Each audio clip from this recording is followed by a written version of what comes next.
अगर हमें एक डाटा की रिप्रेजेंटेशन इस तरह से करनी हो कि उस डाटा के अंदर सब डिवीजन हुई हो, ठीक है, जैसे आप यहाँ पे देख रहे हैं कि जेंडर्स जो कि मेल और फीमेल्स में आते हैं, ठीक है, दो कैटेगरी हैं।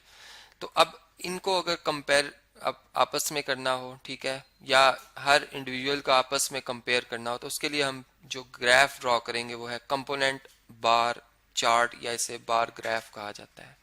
ये कैसे बनता है इसको हम समझ लेते हैं। देखिए, मैंने यहाँ से कोई से चार जो शहर हैं रेंडमली सिलेक्ट किए हैं, ठीक है, मतलब कि आपने एक सैंपल उठाया है, ठीक है।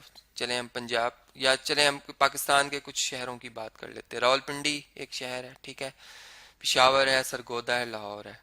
अब इसमें जो जेंडर्स की तादाद है वो लैक्स में यानी लाख में है, लाखों में है। रावलपिंडी में 40 लाख है, पिशावर में 64 है, सरगोदा में 60 और लाहौर में 65 लाख है, जिनमें के मेल और फीमेल्स की तादाद भी अलग अलग बताई गई है। अब इसका जो ग्राफ है या चार्ट है वो कैसे बनेगा, इसको अब हम देखते हैं। देखें, सबसे पहले मैं एक रेक्टेंगल बनाऊंगा जिसकी के विड्थ मैंने एक जैसी रखी है। मैंने लॉन्ग एक्स एक्सिस जो है वो इंडिपेंडेंट वेरिएबल्स रखे हैं, चूंकि जो सिटी में रैंडमली सिलेक्ट कर रहा हूँ वो एक मतलब इंडिपेंडेंट है, आज़ाद है, जबकि उसके अंदर जो उसके इलाके में रहने वाले लोग हैं वो उस शहर में मतलब उसकी वजह से, उस शहर की वजह से हैं, ठीक है। तो अब वो हमारे पास डिपेंड कर रहे हैं, ठीक है। अब देखें सर, रावलपिंडी के हवाले से हम देखें तो इसकी कुल आबादी जो मतलब जेंडर्स के हवाले से बताएगी 40 लाख है। तो मैं यहाँ पर लॉन्ग वाई एक्सिस मैंने जो बंदों की तादाद है जो कि लाख में है, ठीक है, पर्सन्स की तादाद या फ्रीक्वेंसी हम इसे कह सकते हैं, लॉन्ग वाई एक्सिस रखी है। और हर जो ग्राफ पेपर पे बिग स्क्वायर है जिसके अंदर स्मॉल जो स्क्वायर्स की तादाद बाज पे ग्राफ पेपर्स पे 50 होती है, बाज पे 100 होती है, ठीक है, वो अलग बात है। लेकिन जो वन बिग स्क्वायर बना हुआ है उसको मैंने 10 यूनिट के एक पर रख दिया है, ठीक है। हर 10 यूनिट के बाद मतलब एक बॉक्स खत्म हो रहा है, जबकि लॉन्ग एक्स एक्सिस एक खास डिस्टेंस के बाद मैंने एक खास इंटरवल, फर्ज कर लें 3 या 4 स्मॉल स्क्वायर्स को एक सिटी के लिए जो है वो रिप्रेजेंट करने के लिए रखा है, फिक्स कर लिया है इतने से रीजन को, ठीक है। अब देखें, इसमें 40 तक हमने हाइट लेके आनी है, तो यहाँ मैं इस रेक्टेंगल को कंप्लीट कर लेता हूँ, ठीक है, जिसकी के विड्थ मैंने यहाँ पे शो की हुई है। ये इस तरह से ये रेक्टेंगल कंप्लीट हो गया। अब इसमें अगर हम देखें 21 लाख मेल है और 19 फीमेल है। अब की यहाँ पर हम एक बना लेंगे कि ये होगी कि मैं चलें एक मार्क कर देता हूँ कि जो येलो कलर है वो फीमेल्स के लिए है, ठीक है, और जो ग्रीन कलर है वो मेल्स के लिए है, ठीक है। ये मैं यहाँ पर अब शो कर दूंगा। तो अब देखें, अगर मैं मेल्स की बात कर रहा हूँ तो वो कितनी है 21।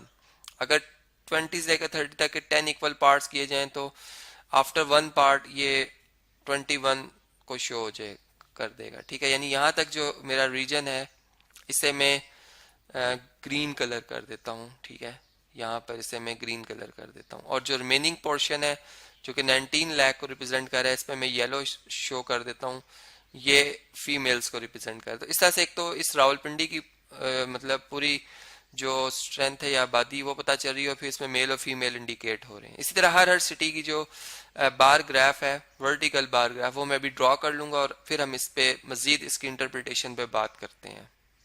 जी, आप ये देख सकते हैं कि मैंने तमाम रेक्टेंगल्स जो हैं वो कंप्लीट कर लिए हैं, ठीक है। येलो कलर रिप्रेजेंट कर रहा है फीमेल्स को, जबकि ग्रीन कलर रिप्रेजेंट कर रहा है मेल्स को। अब आप देखें कि इसमें हमें बात समझ में आ रही है कि अगर रावलपिंडी की बात की जाए, ठीक है, अब इस ग्राफ को अगर हम खाली देखें, इस टेबल को ना देखें, तो रावलपिंडी की एक तो कुल आबादी जेंडर्स के हवाले से और पिशावर के हवाले से कम है, ठीक है, तो ये हमें पता चल रहा है। फिर दूसरी बात ये पता चल रही है कि इसमें मतलब जो हमारे पास इनके जो मेल्स की तादाद है वो हमारे इस रावलपिंडी, अगर रावलपिंडी की बात की जाए, ठीक है, इसके रेफरेंस अगर मैं बात करूं तो उससे क्या है ज़्यादा है, ठीक है, और फीमेल्स की तादाद भी ज़्यादा है। अगर आपस में इसको कंपेयर किया जाए इसी के मतलब मेल्स को फीमेल के साथ, पिशावर ही के मेल्स को फीमेल के साथ, तो वो पता चल रहा है कि पिशावर मेल्स की तादाद ज़्यादा है, फीमेल्स की कम है, ठीक है। इसी तरह इन तमाम ग्राफ में एक बात जो हमें नज़र आई कि तमाम में एक बात कॉमन वो ये है कि तमाम शहरों में मेल्स की तादाद फीमेल से ज़्यादा ही है, ठीक है। ये बात हमें इन सारों में एक बात मुश्तरक नजर आई। फिर बाकी बात ये कि अगर इंडिविजुअल को आपस में कंपेयर करना है तो वो भी हम इस ग्राफ के जरिए जो है वो बहुत आसानी से कंपेयर कर सकते हैं। Graphical representation and interpretation of data, और इसमें हम मल्टीपल बार ग्राफ की बात करेंगे। क्यों हम मल्टीपल बार ग्राफ यहाँ ड्रॉ कर रहे हैं? सबसे पहला ये क्वेश्चन हमारे जहन में आता है। देखिए, अगर हम डाटा को देखें तो इसमें हमने रैंडमली जो 6 स्टूडेंट्स को सिलेक्ट किया, ठीक है, क्लास टेस्ट के बाद, और उनके जैसा फिजिक्स के टेस्ट के मार्क्स, केमिस्ट्री के, मैथ के और बायोलॉजी के, वो हमने उनके सामने लिखे हैं, ठीक है। अब ये कि अगर हम ये चाहते हो कि एक ऐसा ग्राफ बनाया जाए जिसमें हर स्टूडेंट का अपने सब्जेक्ट्स के दरमियान भी कंपैरिजन हो, कि वो देखे कि अच्छा मैं फिजिक्स में ज्यादा लायक हूँ या केमिस्ट्री में या मैथ में या बायो में, ठीक है, वो कंपैरिजन भी हो, और फिर हर स्टूडेंट का अपने अपने दूसरे जो क्लास फेलो उसके साथ भी कंपैरिजन हो।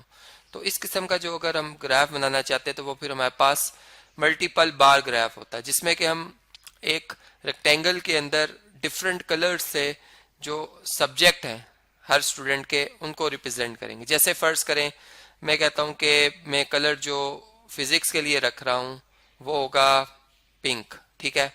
यहाँ पे या रेड कलर, चले मैं इसे रेड कलर कर देता हूँ, सॉरी, यहाँ पर मैं यहाँ पर चले एक मार्क लगा देता हूँ कलर का, कि ये मार्क जो है ये फिजिक्स के कलर का है, ठीक है जी, यहाँ पर इस तरह से। और केमिस्ट्री के लिए ग्रीन कलर कर लेते हैं हम, ठीक है, ये मैंने एक मार्क लगा दिया।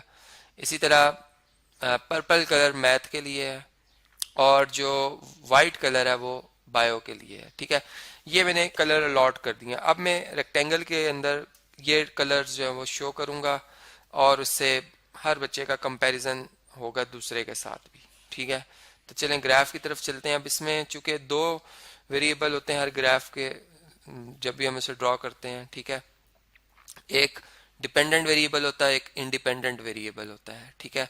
तो देखें हमारे पास जो इस वक्त वेरिएबल शामिल है इस क्वेश्चन में, ठीक है, उसमें जो इंडिपेंडेंट वेरिएबल है वो पर्सन के नाम है, ठीक है, जबकि डिपेंड कर रही है उनके मार्क्स जो कि उन्होंने ऑब्टेंड किए हैं। तो मार्क्स को मैंने लॉन्ग वाई एक्सिस रखा है, ठीक है, और जो नेम है स्टूडेंट्स के उनको मैंने लॉन्ग एक्स एक्सिस रखा है, ठीक है जी।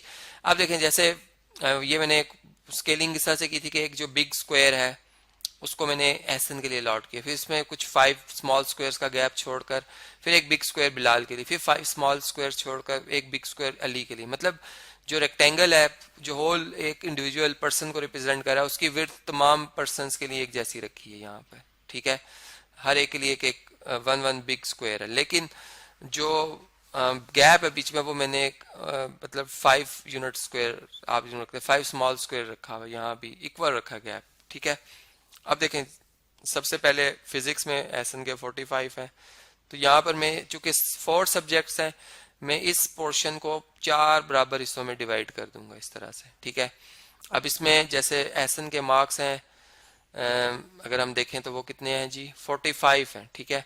तो मैं एक रेक्टेंगल बनाऊंगा जिसमें रेड कलर करूंगा और इसकी हाइट जो है वो 45 तक ले आऊंगा इस तरह से, ठीक है। स्केल की मदद से मैं रेक्टेंगल बनाऊंगा, मैं अभी सिर्फ आपको एक आइडिया दे रहा हूँ, ठीक है, फर्ज कर लें ये। उसके बाद केमिस्ट्री में इनके 50 मार्क्स हैं, तो ये केमिस्ट्री के लिए बिल्कुल इसके साथ ही एडजेसेंट एक और इतनी विड्थ वाला रेक्टेंगल बनेगा जिसमें के हाइट जो है वो 50 तक हम शो कर देंगे, ठीक है, इस तरह से। चले मैं इसे बैक कर लेता हूँ यहाँ से, इस तरह कोशिश में कर रहा हूँ कि क्विकली ड्रॉ हो, ठीक है, आपका टाइम में कम से कम कंज्यूम करना चाह रहा हूँ। ये इस तरह से ये उतनी ही विड्थ वाला, ठीक है। ये ग्रीन और रेड कलर में जो रेक्टेंगल्स नजर आ रहे हैं इनकी विड्थ एक जैसी होनी चाहिए, ठीक है। रेड वाले को मैं थोड़ा सा इसकी विड्थ को ज्यादा शो कर देता हूँ, ठीक है, यहाँ से थोड़ा सा ओवरलैप हो गया एरिया इसका, यहाँ से इस तरह। चलें इसके बाद जो है पर्पल कलर हमने करना है मैथ के लिए। मैथ में इनके कितने मार्क्स हैं 50 तक हाइट, यानी इतनी ही जितनी के इनके सेकंड सब्जेक्ट केमिस्ट्री में है, ठीक है। ये रेक्टेंगल जो है इसकी जो हाइट है ये भी 50 तक की होगी इस तरह से, ठीक है, इस तरह से। और उसके बाद जो है बायो में, बायो के लिए कितनी है जी 45 है, तो 45 ये इतनी हाइट होगी, ठीक है। तो ये जो लास्ट वाला है रेक्टेंगल जो इसका पार्ट था 4th पार्ट, इसकी हाइट मैंने 45 तक लेके आनी है, इस तरह। ये चारों बराबर होने चाहिए विड्थ में, थोड़ा थोड़ा मामूली सा फर्क है, उसको आप इग्नोर कीजिएगा, ठीक है। तो इस तरह से ये एक रेक्टेंगल बन गया। इसी तरह सेकंड पर्सन के लिए थर्ड फोर्थ फिफ्थ, जो कि अभी मैं ड्रॉ कर दूंगा और आप इसकी पिक्चर जो है वो स्क्रीन पे फिर देख सकेंगे कि किस तरह हम ये जो है रेक्टेंगल्स बना सकते हैं। जी स्टूडेंट्स, ये आप देख सकते हैं कि सेकंड मैंने बिलाल के लिए भी ये उसके स्कोर्स के हवाले से, मार्क्स के हवाले से जो है रेक्टेंगल्स बनाए हैं। अब देखें, इसमें हम कंपैरिजन कर सकते हैं। हम कह सकते हैं बायो में दोनों रेक्टेंगल की हाइट चूंकि एक जैसी है, इसका मतलब दोनों पर्सन के नंबर भी एक जैसे होंगे, ठीक है। लेकिन अगर बिलाल के अपने ही मार्क्स के साथ कंपैरिजन किया जाए तो वाइट ज्यादा हाई पर, इसका मतलब बायो में बहुत लायक है वो, ठीक है। उसके मुकाबले में मैथ में वो वीक हैं बायो की निस्बत, और चूंकि फिजिक्स और मैथ में एक बराबर है हाइट रेक्टेंगल, इसका मतलब मैथ में और फिजिक्स में एक जैसे उनके, ठीक है, मार्क्स एक जैसे, कारकर्दगी एक जैसी। जबकि ग्रीन कलर केमिस्ट्री को रिप्रेजेंट कर रहा है, जिससे पता चल रहा है कि ये वीक है केमिस्ट्री में, ठीक है, अपने तीनों सब्जेक्ट के मुकाबले में। जबकि अगर केमिस्ट्री का बिलाल की केमिस्ट्री के मार्क्स का कंपैरिजन एहसन के केमिस्ट्री के मार्क्स के साथ कंपेयर किया जाए तो वो बहुत इससे आगे है, मतलब इस बहुत ज्यादा हाइट पर है। इसका मतलब कि केमिस्ट्री के लिहाज से अगर देखा जाए तो एहसन को बिलाल से बहुत ज्यादा अच्छी केमिस्ट्री आती है, ठीक है। इसी तरह फिजिक्स भी बहुत अच्छी आती है एहसन को, ठीक है। और इसी तरह अगर आप देखें तो मैथ भी बहुत अच्छा आता है। लेकिन अगर बायो में देखें तो दोनों एक जैसे हैं, बायोलॉजी में दोनों एक जैसे। इसका मतलब कि हम एक इंडिविजुअल का दूसरे के साथ भी और अपने साथ भी जो है कंपैरिजन इस ग्राफ के साथ कर सकते हैं। बाकी जो रेक्टेंगल्स हैं उसको आप खुद कंप्लीट कीजिएगा। यहाँ पर सिर्फ एक कंसेप्ट देना था कि इसमें जो हमारे पास मल्टीपल बार ग्राफ है जो कि वर्टिकल शेप में है, वो कैसे ड्रॉ होता है और उससे हम क्या इंटरप्रिटेशन ले सकते हैं। पाई ग्राफ या पाई चार्ट की मदद से हम कैसे एक डाटा की रिप्रेजेंटेशन कर सकते हैं या उसको हम उसकी इंटरप्रिटेशन कर सकते हैं, अब हम इस बात को समझते हैं। ये बात याद रहे कि डाटा में मौजूद जो वैल्यूज है अगर उनका आपस में कंपैरिजन या होल जो मतलब टोटल है उसके साथ अगर कंपैरिजन करना हो तो फिर पाई ग्राफ सबसे बेहतर ग्राफ होगा। कैसे इसे बनाया जाता है अब हम इस पे बात करते हैं। पाए मीन के हम एक सर्कल बनाएंगे। सबसे पहले मैं यहाँ पर एक सर्कल जो है वो ड्रॉ कर लेता हूँ। जी स्टूडेंट्स, आप ये देख सकते हैं एक सर्कल जो कि एक खास या कोई भी सूटेबल रेडियस रखकर हम ड्रॉ कर सकते हैं, ठीक है। ये इसका फर्ज कर लें कि ये सेंटर है। अब पाई ग्राफ बनाने के लिए हमें सबसे पहले जो है जो वैल्यूज गिवन है, ठीक है, हमें ये देखना होता है कि वो वैल्यूज कितना सेक्टर जो है यहाँ पर कवर कर रही हैं इस सर्कल का। सेक्टर मतलब कि आप ये समझ लें कि अगर ये दो रेडियल सेगमेंट में ज्वाइन कर लेता हूँ, ठीक है, ये दो रेडियल सेगमेंट्स ने और ये जो आर्क ए बी ने इस सर्कल का एरिया ऑक्यूपाई किया हुआ, ये एक सेक्टर कहलाएगा, ठीक है। तो इस तरह हर वैल्यू जो है इंडिविजुअल वैल्यू जो है वो एक सर्कल का एक सेक्टर जो है कवर करेगी, जबकि पूरा सर्कुलर रीजन जो है वो टोटल को रिप्रेजेंट करेगा, ठीक है। तो अब चूंकि टोटल के साथ इसका कंपैरिजन हो रहा है तो हम इसमें रेशियो ले लेते हैं। हम ऐसा करते हैं, हम देखते हैं कि जैसा हमें बताया गया कि स्टूडेंट्स जो हैं जो कि डिफरेंट मेथड्स यूज कर रहे हैं ट्रांसपोर्ट के स्कूल आने के लिए, ठीक है। अब कुछ बच्चे हैं जो पैदल आते हैं, कुछ बस पे आते हैं, कोई बाईसाइकिल पे आते हैं, कोई कार पे आते हैं, ठीक है।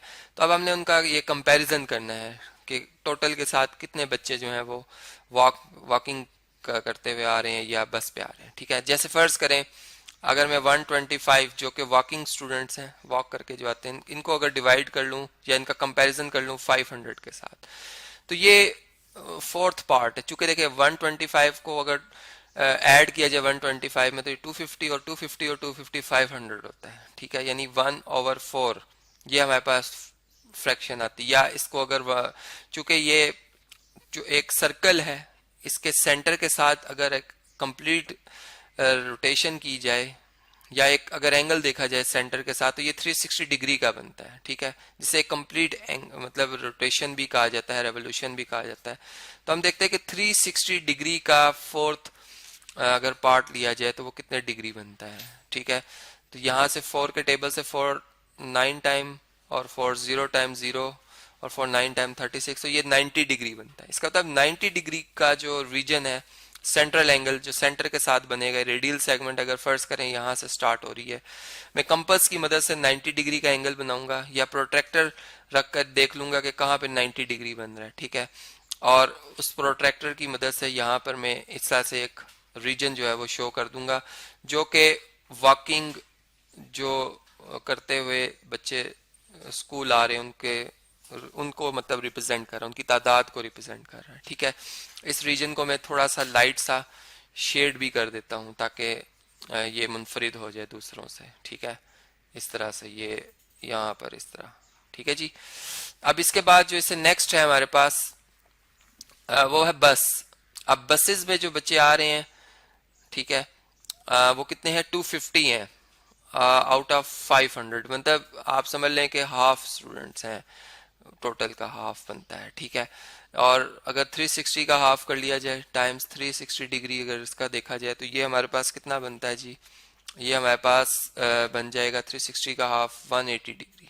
तो अब 180 डिग्री जो है फर्ज कर लें, अगर इसी से आगे मैं कंटिन्यू करता हूं तो ये 180 डिग्री तो बिल्कुल एक स्ट्रेट लाइन होती है। ठीक है, एक स्ट्रेट एंगल जो होता है वो 180 डिग्री का होता है। तो ये रीजन जो कि मैं अभी ग्रीन कलर में शो कर रहा हूँ, ये तमाम का तमाम रीजन जो है, ये वाला रीजन ये रिप्रेजेंट करेगा किसे, उन स्टूडेंट्स को जो कि स्कूल बस के जरिए आ रहे हैं। ठीक है जी, ये यहाँ पे मैंने इन्हें, चलें इसको मैं इस तरह से शेड कर देता हूँ। ठीक है, यहाँ पर, और लिख भी देते हैं कि ये बाय बस पहुंच रहे हैं यहाँ पर। ठीक है जी। अब इसके बाद जैसे नेक्स्ट है वो है बाइसाइकिल वाले। बाइसाइकिल वाले जो है, अगर हम बाइसाइकिल वाले देखें 50 आउट ऑफ 500। ठीक है, और इसका अगर 360 से कंपैरिजन किया जाए 360 डिग्री से, तो 5 देखें 00 से कैंसिल 5 1 टाइम 5 5 10 टाइम 50, और 00 से कैंसिल तो ये 36 डिग्री बनता है। इसका मतलब 36 डिग्री यहाँ से हम बना लेंगे मजीद जो एंगल बनता है। ठीक है, वो जो एंगल होगा, फर्ज कर लें, assume कर लेते हैं कि ये इतना एंगल जो है ये 36, जो कि हम प्रोट्रैक्टर से या बड़े आसानी के साथ 36 डिग्री देख सकते हैं। तो ये रीजन जो होगा, ये वाला, ये उन स्टूडेंट्स को रिप्रेजेंट कर रहा है जो कि स्कूल जो है वो बाइसिकल के जरिए आ रहे हैं। ठीक है, यहाँ पर मैं इनको लिख भी देता हूँ कि ये बाइसाइकिल है। ठीक है, कलर हम ऐसा यूज करते हैं जो नजर आए, या चलें इसको मैं बाहर लिख देता हूँ, यहाँ पर अभी लिखना जो है वो ना नहीं हो रहा मेरे लिए। ठीक है, बाइसाइकिल। और इसके बाद जो अब ये ब्लैक रीजन रह गया है, ये उन्हीं स्टूडेंट का रह गया है जो कि कार के जरिए जो है वो स्कूल जाते हैं। और अगर इनका एंगल हम यहाँ से प्रोट्रैक्टर से देख लें वो भी हम डायरेक्ट निकाल सकते हैं, और अगर हम मतलब फार्मूला के जरिए देखें तो ये भी हम फाइंड आउट कर सकते हैं। ठीक है, कि हम 75 को डिवाइड कर लें 500 से और मल्टीप्लाई कर दें 360 से। तो इससे चले हम कैलकुलेटर से देखते हैं कि क्या आंसर आता है। जी स्टूडेंट्स, आप देख सकते हैं ये 54 डिग्री आ रहा है, 54 डिग्री। और अगर आप 54 डिग्री और 36 डिग्री को सम करें तो ये हमारे पास जो है वो 90 डिग्री ही बनता है।